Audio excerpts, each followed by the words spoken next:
Welcome back. The Caribbean Hotel and Tourism Association, CHTA, has welcomed the new United States administration's call for returning travelers and those entering the U.S. to show proof of receiving a negative antigen or PCR test, while not mandating quarantines but recommending self-isolation upon return. The organization, whose membership includes 33 of the region's national hotel and tourism associations, wrote to President Joseph Biden and U.S. government officials last week. The CHTA cautioned against the imposition of mandatory PCR tests for travelers returning to or entering the U.S. from the Caribbean, highlighting the stringent virus containment measures already in place within the Caribbean region. The CHTA stated that should this become a new requirement, it would severely strain the current testing capacity of many Caribbean jurisdictions, citing the availability, costs, and processing time as essentially rendering much of the region unable to meet local and U.S. traveler testing demand. CHTA also added its concerns to those of the World Travel and Tourism Council and the U.S. Travel Association and the International Air Transport Association about the possible imposition of a mandatory quarantine period for travelers to the U.S. The organization indicated should this be put in place, it would have devastating impact on the region's economic health and also have further ramifications on the U.S. economy. In other news, the St. Lucia Hotel and Tourism Association has promised to do all in its power to support as many workers in the industry as possible during these unprecedented times. President Caroline Trubetskoy says that while the association is mindful of the devastating effects of COVID-19, it is committed to maintaining the livelihoods of its members. Since St. Lucia reopened its borders to international travel in July of 2020, the majority of COVID-19 certified hotels and tourism service providers have operated with occupancies and business volumes below break-even points.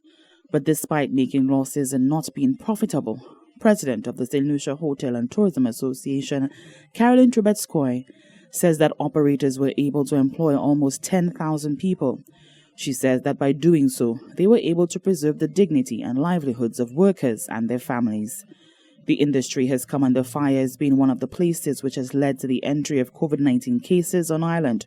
Trubetskoy assures that they are doing all in their power to adhere to strict protocols. Since July 2020, we have hosted approximately 45,000 visitors, all of whom are required to adhere to very strict protocols. To date, there have only been 53 COVID-positive cases diagnosed that were non-nationals. Our hotel guests continue to have their temperature checked twice daily by professional nurses.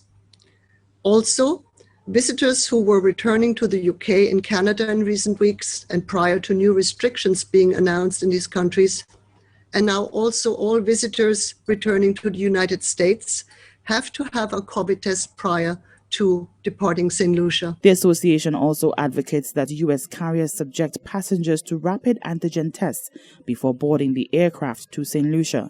This, she says, would add another layer of safety to current requirements of obtaining a PCR test prior to arrival. The SLHTA understands clearly the need for enhanced measures to slow the spread of the virus in our communities.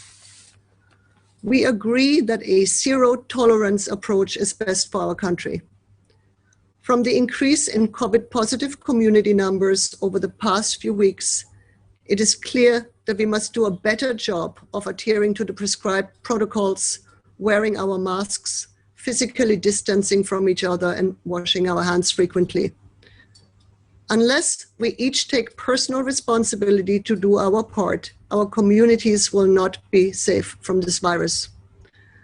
All of our individual actions matter. This is why it is so important for all of us to cooperate and to understand that only if we do this together, we can get this pandemic under control. She reiterates that the association and all its members remain fully committed to supporting all efforts at reducing the spread of COVID-19 and saving lives. For the Hot 7 News, Nisha Charles reporting. You're watching the Hot 7 TV Nightly News. We'll be right back.